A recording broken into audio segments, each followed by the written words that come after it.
Hello friends, this is Dale shooting another time lapse, and I think this is a good time to make a tutorial to share with you. I'm at an old church in rural Missouri. Tonight I'm going to set the camera to aperture priority and on auto ISO. The aperture is initially set at f16, which creates diffraction spikes around the full sun as it approaches the horizon. Please help the channel by liking, subscribe, and hit the notification bell. Thanks for watching. As I have the camera in aperture priority mode, I will keep the settings stable until the sun begins to near the horizon. Then I'll begin to open the shutter by reducing the aperture in small increments, depending on which camera I'm using. The Canon 5D Mark II will reduce in half steps, and the Canon 7D will reduce in third steps. Either way, I'll step the aperture down every third frame, and the intervalometer is set to expose every 7 seconds. Therefore, it takes about 3 to 4 minutes to get the aperture from very tight at f16 to wide open at f4. This will cause the depth of field to reduce as well, so proper focusing is critical. With auto ISO, the camera will generally select the proper shutter speed as the sky dims going into twilight. Once the shutter gets to about 1/20th of a second, it will begin to increase the ISO. As it gets darker, I will change the exposure compensation to +1/2 or +2/3 of a stop to allow for more light to hit the sensor. This may help to minimize noise. I hope you found this information useful. Please watch until the end and see the color graded full time lapse. Thanks for watching.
Hello friends, as you can see the sun's going down, and what I want to do is show you something on the camera here.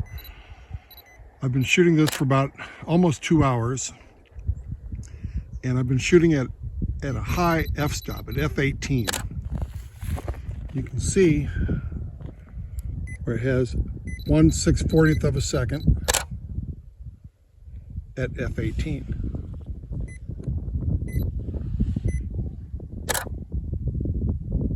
And what I did was I just dropped the f-stop back to f16. I'll go 1 frame.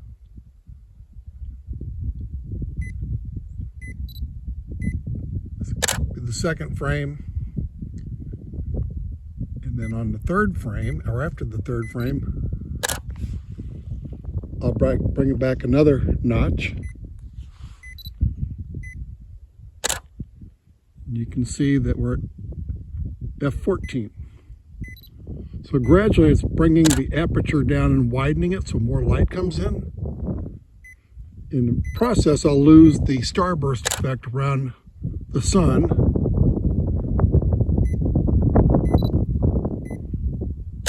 Unfortunately, the sun kind of shifted further than I thought it would. It's going far out of the lower right corner. Time to do it again.